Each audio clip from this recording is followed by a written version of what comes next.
Hello, good people, and welcome to Happy, Healthy, Whole with Sharia. I am Sharia, and we are on our Wednesday wisdom, which is all things building your private practice, small business, and different tips that will help a therapist and or wellness provider to be their best self as they are developing their business and taking care of themselves.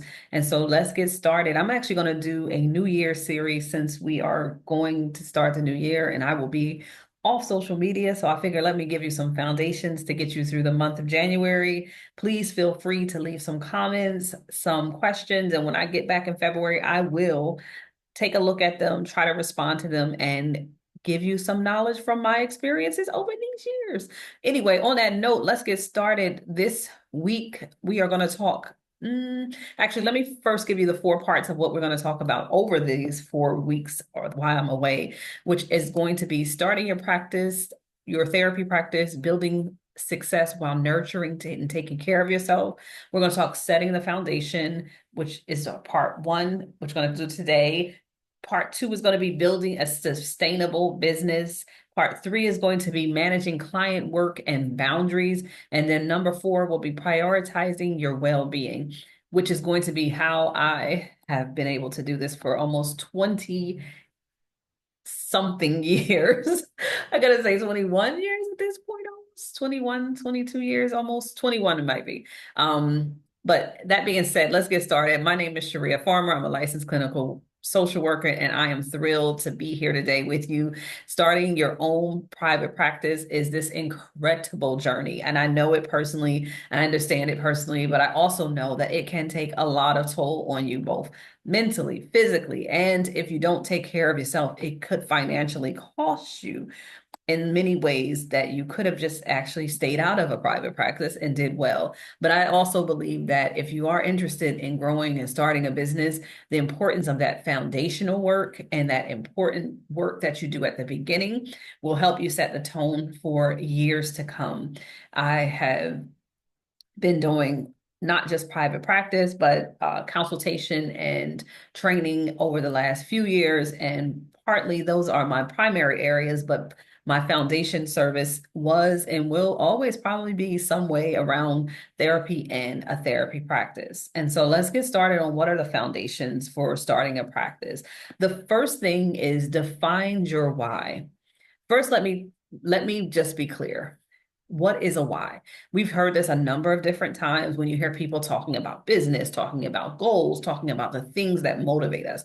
Why are you starting the practice? Is it for freedom? Is it for autonomy? Is it for a vision of serving a specific community? What I want you to start with, especially as we enter into this new year and we manifest those things that we want for ourselves, is to write it down. Write down plainly, what do I feel my why is?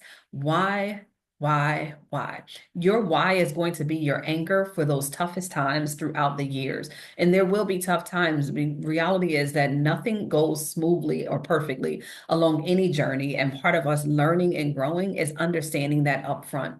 But being able to grab back your why is always going to allow for you to have this foundational strength and motivation that is rooted in much more than just the hard times. And so, for example, my why has always been community. The love for my community specifically has always been rooted in me trying to make sure that mental health services were available. And even as I developed my therapy and my consulting and my training practice, I've really focused on that why still as making sure that the wellness and the establishment of employee wellness for those who are people of color, but specifically Black community, could have the support they need in these different environments. Also making sure that my trainings are specifically continuing education around ethics, ethical work with culture and identity, ethical work with LGBT and populations that are underserved, looking at us as whole people and being able to establish a trust in the community as a mental health professional, but also as an educator and a supporter of mental health professionals working with my community. That has always been my why. And so whenever I get discouraged or I feel like something isn't selling or this product isn't doing well or this service isn't working as much as I would like it to work, I always go back to, why are you doing this, Sharia? Why did you start this? The stigma around mental health and mental illness in Black community was really why I started this.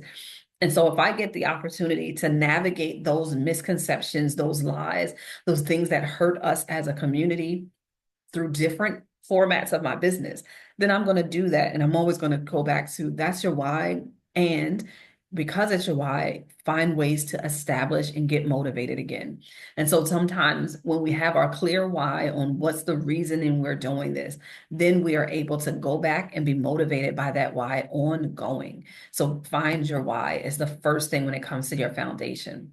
Assess your readiness, because the reality is everyone doesn't need to go into private practice, and everyone isn't ready to start private practice. Are you mentally, emotionally, and financially prepared to launch a business?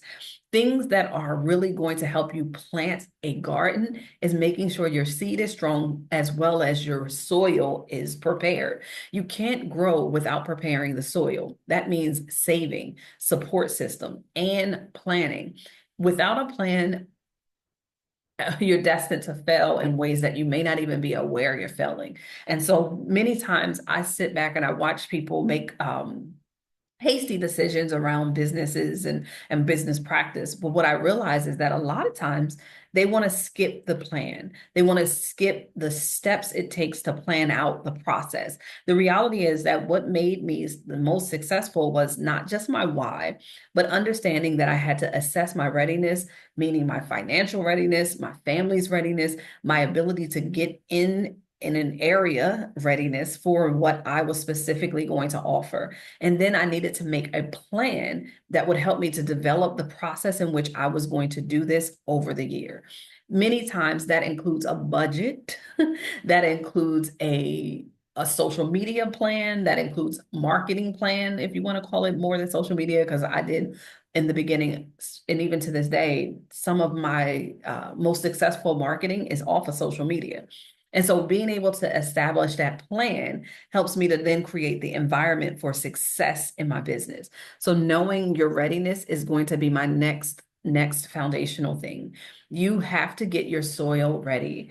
And I'm going to consider our areas of soil, our support system, which is our family and friends, who's going to help us, our savings, do we have a budget, how we plan to budget, how we plan to make money, and then a business plan, a business outline or plan that allows you to truly take off in your area of success.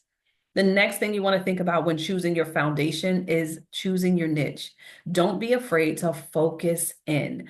When we talk about this, and we've talked about niches before, so I'm not going to get too much in it, but choosing my niche was my superpower. The reality is that I knew going in that I was specifically going to be dealing with stigma related to Black people and their issues around coming to therapy and specifically mental health and mental illness. And so part of what I knew going in was I had to establish my authority and my expertise in those areas around the Black community, BIPOC, if you want to call it, so Black and people of color communities, and trauma-informed care approaches that allow for them to be seen as whole, which is why we are a wellness center, because it allows us to be what would be considered a holistic approach to mental health. So we establish a environment that supports that niche and supports that level of awareness of my ideal client. So I knew I had to do education. I knew that I had to do supportive or get communities that support support Black people and see if they could also incorporate therapy into their approaches, if they could refer and make referrals on my behalf. Those things became an important part of my foundation, which is honing in my niche, establishing that niche, and then ultimately using that niche to make out or to deal with that plan that I talked about earlier in terms of marketing and knowing your ideal audience. That's just one and the last, but definitely not the least, because what we talk about under Practice Well Path is truly about finding the balance as you grow. Self-care check-ins. Before you jump in, how are you taking care of yourselves? Do you know what therapy does emotionally and how it taxes us individually?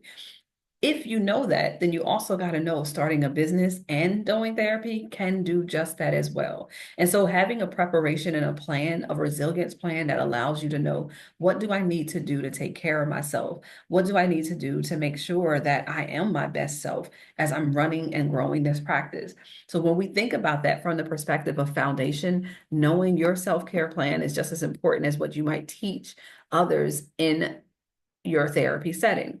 Remember, when we're setting the foundation, we're looking at defining our why, assessing our readiness, choosing our niche, and taking care of ourselves.